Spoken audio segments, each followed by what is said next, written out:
প্রিয় দর্শক বন্ধুগণ, আমরা জানি বাংলাদেশ এখন স্বাধীন বাংলাদেশ।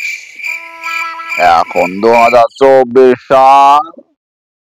এই 24 সাল হলো নতুন প্রজন্মের বাংলাদেশ।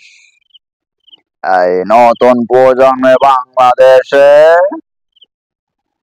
সবাই স্বাধীনভাবে চলাফেরা করছে।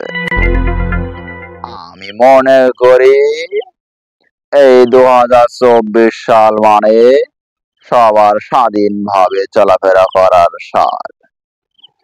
কিন্তু আমার একটা প্রশ্ন, এই 2024 সালে এসেও সবাই জাঙ্গিয়া পরবে কেন?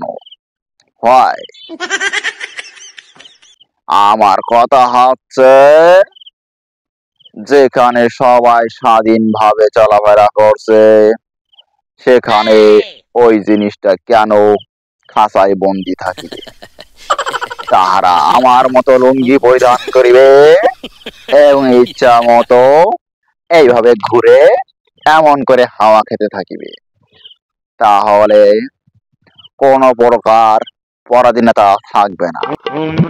তাই আমি মনে করি জাঙ্গিয়া নিষিদ্ধ করা হোক। আপনারা কোনটা কোন?